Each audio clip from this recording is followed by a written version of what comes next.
Halo semuanya, sawadee-krap, selamat datang kembali di segmen analisa dan kita update terkait dengan perkembangan terbaru dari kasus Teng Monida. Nah, salah satu bagian yang menjadi kontroversi sekarang pada saat Mr. Genius beserta timnya melakukan press conference tentang tuduhannya ya dari kasus Teng Monida bahwa Teng Mo adalah korban pembunuhan, bukanlah korban kecelakaan. Salah satu buktinya juga yang dinilai janggal mengenai ada jejak rambutnya Teng Mo yang ditemukan di speedboat yang dikendarai malam itu yang sekarang sudah disita di penyidik kantor kepolisian Nontaburi. Kita akan coba bahas lebih lanjut sebenarnya bagaimana ceritanya kok cuma ada satu rambutnya Teng Mo aja di sana.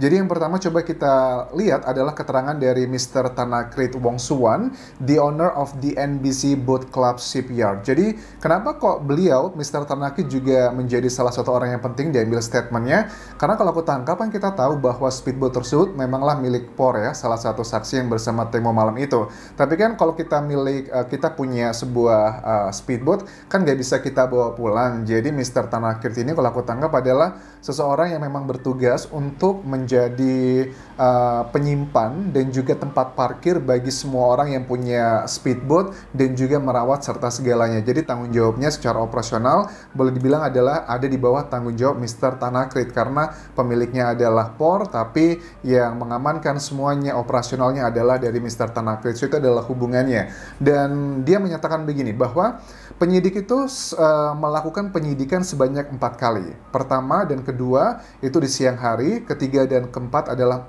di malam hari. Penyidikan mengambil sampel, identifikasi dan sebagainya di speedboat tersebut yang dia ketahui adalah 4 kali. Dan jujur dia mengatakan bahwa pada saat mereka datang pun apapun hasilnya si Mr. Tanakrit itu nggak tahu apa yang ditemukan atau nggak ditemukan. Dia baru mengetahui juga pada saat diminta konfirmasi lagi. Jadi ceritanya adalah bagaimana tim penyidik dari Nontaburi berhasil mengidentifikasi di malam terakhir keempat tentang sidik jari dan juga rambut Teng Mo di speedboat tersebut.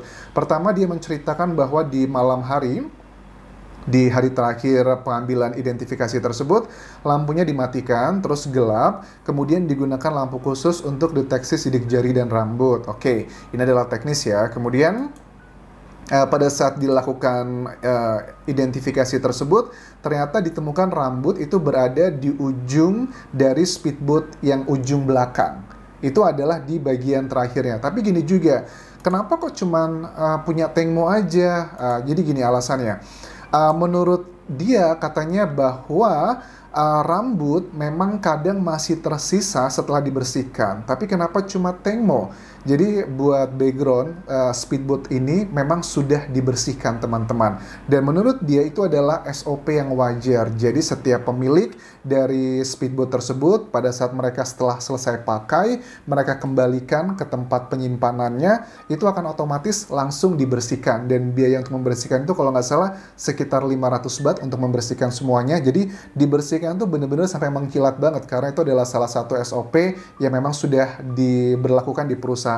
Jadi bukan karena ada kasus ini, dan itu adalah hal kebenaran. Aku juga melihat nggak hanya dilakukan untuk speedboat miliknya POR, tapi juga untuk semua speedboat yang disimpan di sana.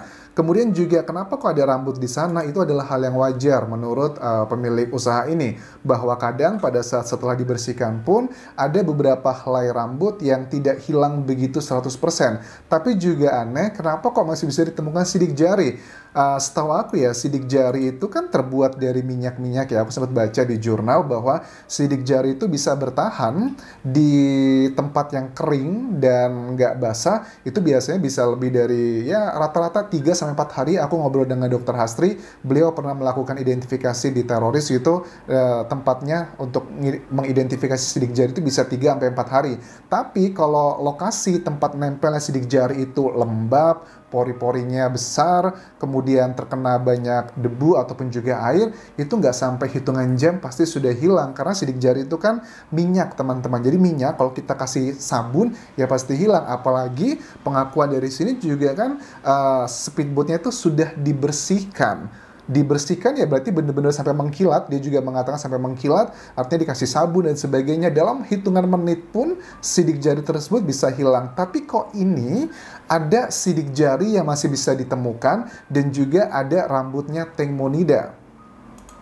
Apakah sebuah kebetulan ataukah ini sebuah petunjuk bahwa ada dugaan manipulasi dalam pengumpulan alat-alat bukti ini? Kalau bagi aku pribadi yang orang awam, harusnya kalau tidak ada, kalau sudah dilakukan pembersihan secara menyeluruh, harusnya sudah nggak ada lagi sidik jari. Kalaupun ada sidik jari, kemungkinan besar sidik jari itu adalah milik si orang yang membersihkan, bukan salah satu saksi. Tapi kalau aku tangkap di sini dari berita ini, salah satu sidik jari yang ditemukan adalah salah satu dari saksi yang bersama Teng Monida malam itu. Oke, mungkin bersihnya nggak terlalu detail Anjas, makanya ada tersisa. Ya, possibility itu akan selalu ada, tapi kok sangat kebetulan sekali ya, begitu juga dengan rambutnya. Nah, rambut juga berada di ujung dari belakang speedboat. Apakah ini berusaha dihubung-hubungkan dengan kronologinya Sen yang mengatakan dia, ya kalian tahu kan ya, Teng Mo terjatuh di belakang karena mau buang air kecil. Apakah itu berusaha dihubung-hubungkan? Well, aku agak sedikit serba salah ngomongnya karena hati kecilku juga ada mengarah ke sana dan aku juga yakin teman-teman juga banyak yang berpikir ke arah sana. Nah, kemudian dari polisi Letnan Jenderal Chirapat mengatakan bahwa proses menuju ke 26 April nanti di mana akan dirilis secara resmi dan juga rangkuman kasus Teng Monida, aku tangkap ini semuanya bahasa yang mereka pakai itu adalah bahasa akan menutup kasus Teng Monida. Nah, menutup ini aku nggak tahu nih, apakah menutup ini penutupan untuk proses di kepolisian, karena dari proses kepolisian sudah menentukan tersangka, kemudian alat buktinya minimal 2 harus diserahkan ke kejaksaan. Nah, di kejaksaan nanti itu kan akan dicek apakah berkasnya sudah lengkap, berkasnya kuat, data-datanya kuat atau tidak. Kalau sudah oke, baru dinaikkan ke persidangan. Nah, kalau menurut aku menutup bahasa di sini teman-teman adalah untuk tahapan di bagian yang sangat fundamental ini juga sih, tentang penyebab kasus Teng Monida, apakah tenggelam ataukah karena pembunuhan. Kalau dari Mr. Genius Ruang Ratanapong juga mengatakan bahwa kemarin kan ini adalah sudah jelas sekali, ini adalah indikasinya adalah karena pembunuhan dengan bukti-bukti yang sudah disampaikan kemarin. Sudah tidak lagi menggunakan kata dugaan, tapi adalah bukti pembunuhannya dengan data pada saat yang aku sampaikan di beberapa video sebelumnya. Nah, kemudian reaksi dari polisi Mayor Jenderal Paisan, the Police Chief of Nonthaburi Province, begini mengenai bukti yang diklaim oleh Mr. Genius tersebut atau Ruang Ratanapong ya. Beliau mengatakan bahwa bukti yang diklaim itu sudah dicek dan dianalisa lagi, jadi tidak perlu khawatir.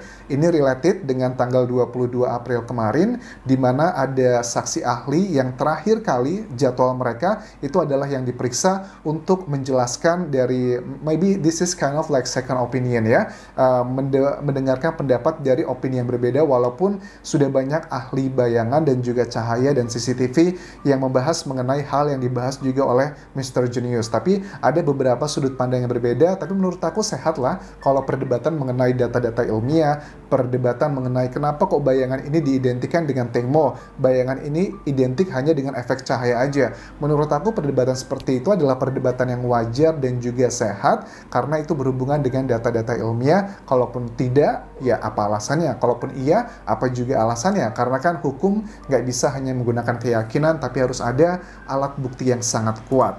Nah, kemudian Deca juga kembali mereaksikan lagi mengenai keterangan dari Mr. Genius yang mempertanyakan banyak hal, kenapa rambutnya cuma milik Teng Monida dan sebagainya. Ya, Deca sekali lagi mengatakan bahwa kalian tuh hanya mau mencari panggung aja dari kasus ini, selalu seperti itu.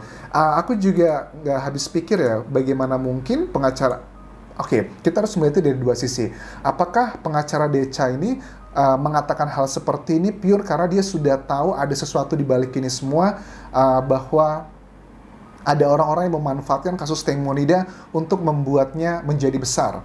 Karena kita nggak bisa menutup mata itu adalah possibility-nya. Atau juga sebenarnya dari pengacara Deca ini sudah tahu bahwa Teng Monida beneran karena kecelakaan. Atau juga yang lainnya, apa jangan-jangan ada indikasi bahwa Teng Mo menjadi escort, jadi makanya berusaha menutupi hal-hal yang membuka menuju ke arah sana untuk melindungi nama baik. Tapi sekali lagi ya, terlepas itu benar atau salah, nanti kita akan lihat hasilnya seperti apa. Tapi secara fakta-fakta dan juga keterangan jejak digital, aku melihat Teng Monida di 2 tahun terakhir ini aja kesulitan ekonomi, pekerjaan nggak banyak, punya banyak tunggakan hutang.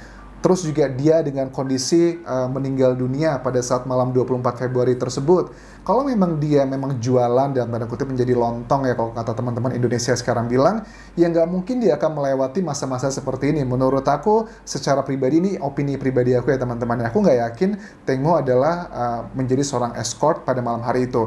Kalaupun dia menjadi escort, aku mungkin cenderungnya yakin escort yang tanpa hubungan seksual, yang hanya companionship, yang hanya menemani untuk makan malam aja. Mungkin ada sesuatu, jika seandainya itu benar, itu juga yang sekarang aku lihat kecenderungannya, tren di media Thailand dan juga netizen Thailand, kecenderungannya adalah ada sebagian yang berpikir Teng Mo itu hanya menjual jasa untuk companionship, menemani gitu beberapa jam tanpa ada hubungan seksual, dan ada sesuatu hal yang tidak bisa terkontrol.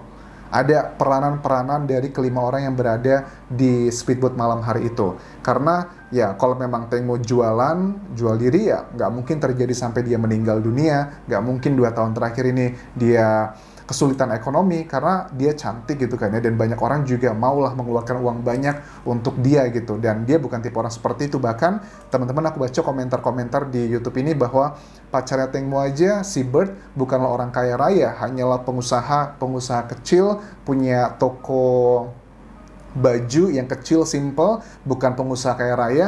Kalau dia memang matre, dia pasti akan mencari orang yang jauh lebih kaya raya gitu dibandingkan Bird. So, that's something that we have to consider also sebelum kalian mengejudge bahwa Teng Mo adalah jualan. Karena aku juga sempat baca ya teman-teman tuh ya, di YouTube ini bilang, Teng Mo kan hanya jualan diri aja, lontong dan sebagainya. Ya boleh-boleh aja kalian berpikir seperti itu, tapi faktanya kan kita bisa melihat dari semua yang kita sampaikan. So, I think that's all yang bisa aku bahas untuk video kali ini. Kita akan update perkembangan berikutnya sebelum tanggal 26 April nanti. Mudah-mudahan ya penyebabnya adalah yang beneran terjadi, apa yang terjadi di malam 24 Februari tersebut. Dan nanti diajukan ke kejaksaan, semoga di-approve kalau itu memang kebenarannya, dan akan lanjut ke persidangan. Thank you very much for watching this video. Tinggalkan like kalian, tinggalkan komen kalian, because it means a lot untuk perkembangan YouTube ini agar menjadi jauh lebih baik dan juga lebih besar, di-notice banyak orang. Dan terakhir, subscribe juga channel YouTube ini, serta follow Instagramku, Dianjas di Thailand. Well, sudah lumayan, udah berapa bulan ya? Hampir 2 bulan ya kita ngebahas kasus Teng Mo Nida. Lumayan lelah, tiap hari harus mengupdate, mentranslate dari berita Thailand ke bahasa Indonesia, kemudian kita bahas dengan berbagai angle. Mudah-mudahan teman-teman terus stick up, kita akan coba lihat perkembangannya, dan mudah-mudahan semua ini nggak akan sia-sia. Sampai ketemu lagi semuanya, selamat Ramadan, selamat beribadah di bulan yang suci ini. Kapun krap, bye-bye.